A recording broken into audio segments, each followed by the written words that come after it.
Hi guys, and welcome to the second video in regards to how to use the Oeye-trader.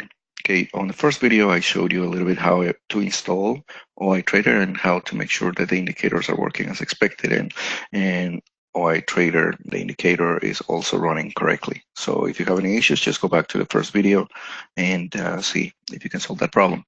Okay, now on the second video here, I just want to explain a little bit about drawing boxes. This could be a little bit confusing for most of you if you're starting with. So basically there are two ways to have boxes drawn, and the boxes are used for the indicator for OI to give you a signal, let's say a sign here. If you can see these bars when you should probably be selling.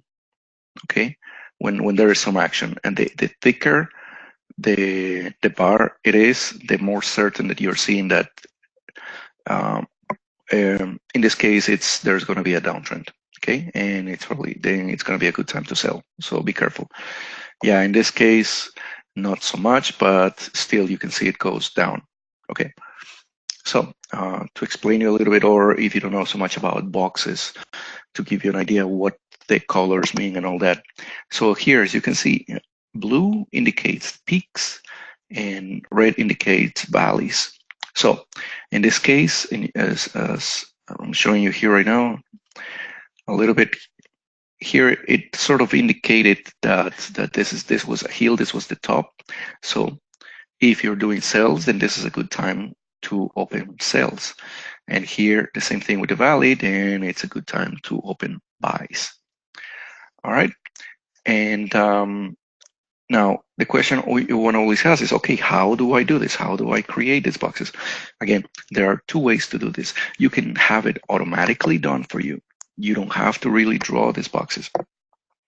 And the way this is done is Oeye-trader, the indicator Oeye-trader does this for you. All right. So basically, when you have a chart and inside of the chart you include Oeye-trader, then the guy itself is going to be drawing the boxes for you. And keep in mind, now because the indicator is drawing the boxes for you, you cannot draw them yourself. You cannot add, because the moment it keeps moving, because it always keeps updating, it always keeps refreshing as the chart moves along, the boxes you created manually are going to be deleted. So keep this in mind. A lot of times you will be wondering why the boxes are being deleted. How come I created them and nothing happened? Yes, this is because the indicator itself is doing it for you. Okay, so take a look at this. The indicator did it for me. Obviously, you could have said why it should have also done here and that. It's not as perfected a lot of times, so it could use our help, but this is in case you want to let it done automatically for you. Okay. So you take a look at this. Here was open and valley. All right.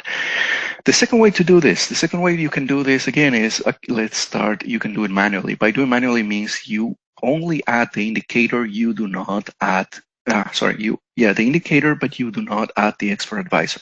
Okay. So again, let's do a new window, your USD. Here you go. There's the euro to US dollar to H1. And basically here what you want to do is you're just only going to add the indicator. When you add the indicator here, now you can see there are only bars. There's nothing because it doesn't know. It needs the feedback, as I was mentioning, from you. So we're waiting a little bit. Again, sometimes my machine gets slow.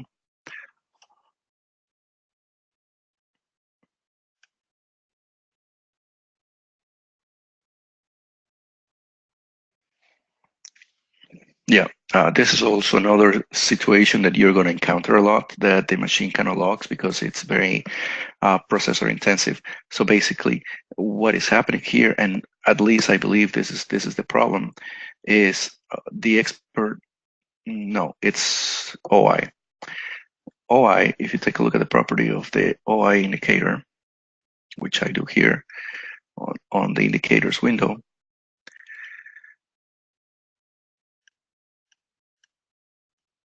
Inside of the inputs, I'm telling it's set to redraw every 3 seconds. So every 3 seconds, it's redrawing itself again and again, which causes a lot of consumes intensively the computer, and it's going to make it lock up. So you can. I have set it to 15 seconds, and this seems to work. This allows me to work without having being stuck again. Now, because of this video, I'm just going to delete the one I was using for sample, so that I can continue working. There you go. Okay, so basically we're going to remove. This was the one using automatically the expert advisor. So I close it. Now this was the one using manually again. So now how do you do it? It's quite simple. It's basically, and you want to do here, yeah.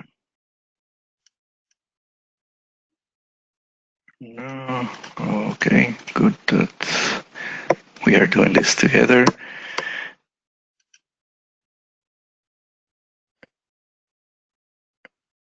I believe.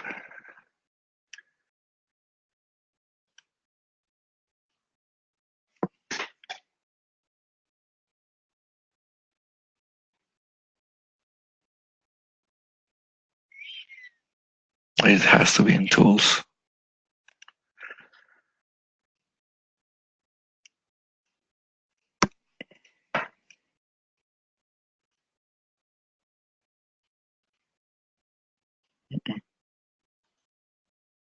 Customize, sorry. Okay, so I figured it out. We're doing this sort of live again. I don't have so much time to clean it up this video, but okay. So how to add the rectangles, the boxes in here? As you can see, you don't see the rectangles or the boxes. So you do a right click. You want to customize it, and this window appears, customizing it, and here appears the rectangle. So I say I want to add the rectangle. Okay, now look, the rectangle has been created. All right. So now see, we can create rectangles inside of the chart. Now, let's say like this, I create a rectangle, but I'm totally incorrect. This is not where I wanted to set the rectangle. So you basically, again, do a right click, you click on objects list, and there's your rectangle, and you can close it. Okay, Oeye-trader already started, but you can see here, even with this, you can already see how OI is working based on the rectangle that I created it. So I'm going to delete it right now. OI will take a while, but so now I want to add the peaks. So I'm going to add a peak right here. And I just continue adding to the other ones. See, and you can see how it gets created. I want to keep adding here and here. There you go. And now you see how it's working based on what I'm doing. Now, how do you do the valleys? It's about the same thing. Basically, draw the rectangle again. And now, under objects list, I select the rectangle I want to modify, which is this guy. Edit, and I change the color to red. Okay? So there you go. Simple as that. Okay. Just to be a little more, I'm going to zoom it in a little bit more. If I want to add a couple more guys. Okay, here we go. We can add here. Right? We can add here. Right? And last one, I will add it here just for purposes. There you go. All right, and take a look at it now. You see, now it's working nicely. And as you can see, the way what it did, now, okay, you would say, oh, okay, well, that's nice and dandy, but that's also on history. Well, if you can see there, if you can remember with how it did with the indicator now, after you do a couple of boxes here and there for historical purposes, OI indicator will also help you out in the future. So even without you drawing any boxes, you're going to start seeing these guys because it's going to remember. It's going to remember how you did this and that, and it will remember what was it about it that made this a peak or a valley, and it will apply the same thing for future situations when this happens. So it's very nice. Okay. So now with this video, again, just wanted to show you how to do the boxes manually and automatically. On the next videos, then I'm going to explain a little bit more about the properties itself and using it for historical testing.